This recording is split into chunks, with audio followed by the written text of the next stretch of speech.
আমি একটুখানি দাঁড়াবো এবং দাঁড়িয়ে চলে যাব। শুধু একটু থেমেই আমি আবার এগিয়ে যাব। না, আমি থেকে যেতে আসিনি। এ আমার গন্তব্য নয়। আমি এই একটুখানি দাঁড়িয়েই এখান থেকে চলে যাব। আমি চলে যাব তোমাদের এই শহরের ভেতর দিয়ে খুব তাড়াতাড়ি। এই মার্স পাস্টের যে সমীকরণ এবং এর হেলিকপ্টারের যে চংক্রমণ, তার তল দিয়ে তড়িঘড়ি আমি চলে যাব। তোমাদের কমার্শিয়াল ব্লকগুলোর জানালা থেকে অনবরত যে বমন, সেই টিকার টেপের নিচ দিয়ে এক্ষুনি আমি চলে যাব। তোমাদের কম্পিউটারগুলোর ভেতরে যে বায়োডাটার সংরক্ষণ, তার পলকহীন চোখ এড়িয়ে অবিলম্বে আমি চলে যাব, যেমন আমি যাচ্ছিলাম আমার গন্তব্যের দিকে। ধীরে ধীরে বহুকাল ধরে, আমি একটি, দুটি, তিনটি প্রজন্ম ধরে। আমি কথা দিচ্ছি, তোমাদের কোনো রমণীকে আমি চুম্বন করব না। আমি কথা দিচ্ছি, তোমাদের কোনো সন্তানকে আমি কোলে করব না। এবং কথা দিচ্ছি, তোমাদের অ্যাপার্টমেন্টের জন্য আমি দরখাস্ত করব না। তোমাদের ব্যাংক থেকে আমি ঋণ গ্রহণ করব না। তোমাদের শাসন পরিষদে আমি সদস্য হতে চাইব না। তোমাদের নির্বাচনে আমি প্রতিদ্বন্দ্বিতা করব না। এবং আমি আরও কথা দিচ্ছি, তোমাদের বেতারে কোনো ভাষণ দেব না। তোমাদের কম্পিউটারে কোনো তথ্য ফিড করব না। তোমাদের হেলিকপ্টারে আমি উড্ডীন হতে চাইব না। তোমাদের মার্স পাস্টে আমি ড্রামবাদক হব না।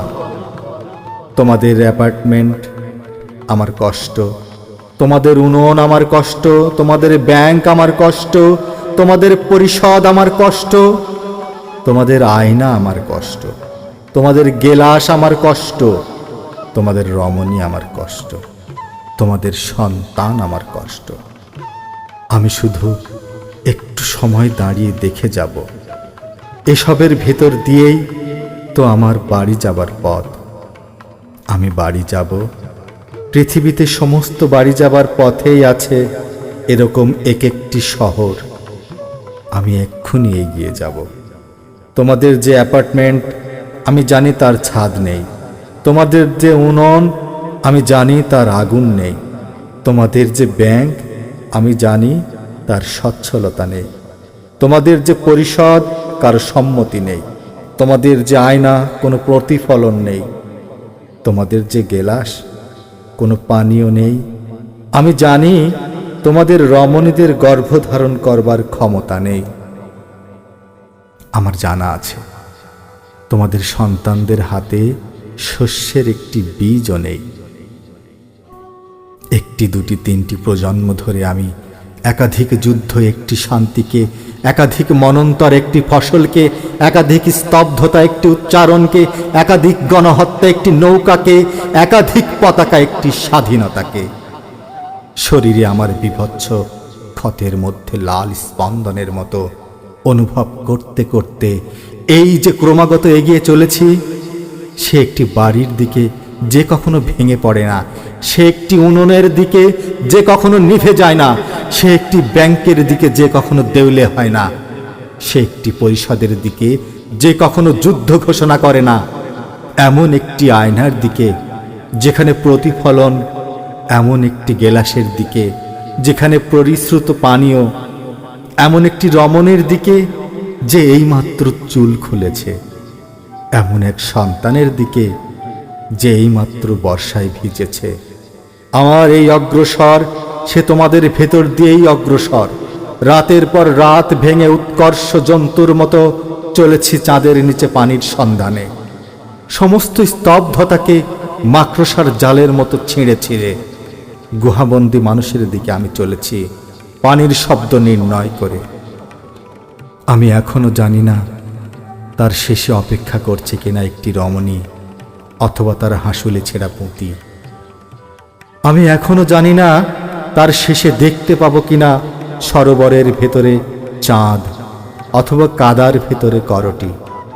তবু আমাকে যেতে হবে, এবং তবু আমাকে যেতেই হবে সহস্র ক্ষত শরীরে। তোমাদের এই শহরের ভেতর দিয়ে যেতে যদিবা আমার চোখে পড়ল কচিত একটি যুগল, যাদের গান এখনো বহন করতে চায় বাতাস। আমি জানি এখনো তো একটি যুগল হতে চেয়েছি, তাই আমার একটুখানি থামা। যদিবা আমার চোখে পড়ল ছেঁড়া কিছু কাগজ, যার ভেতরে বন্দী কোনো কবির লেখা ছিন্ন কটি অক্ষর। আমি জানি আমিও তো একটি কবিতার জন্য কলম ধরেছি, তাই আমার একটু এই দাঁড়ানো। যদিবা আমার চোখে পড়ল সাদা একটি ফুল, যা রাতের অন্ধকারে ছোট কিন্তু তীব্র সুগন্ধ নিয়ে ফুটেছিল। আমি জানি আমিও তো এই উদ্যান আমার স্বপ্নে দেখেছি, তাই আমার একটু বিরতি।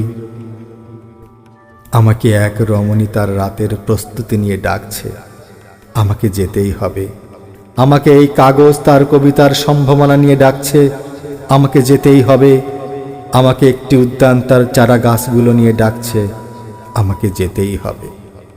আমাকে ডাকছে একটি শিশু, আমাকে ডাকছে একটি রাষ্ট্র, আমাকে ডাকছে একটি আয়না তার সম্মুখে স্থাপিত হবার জন্যে।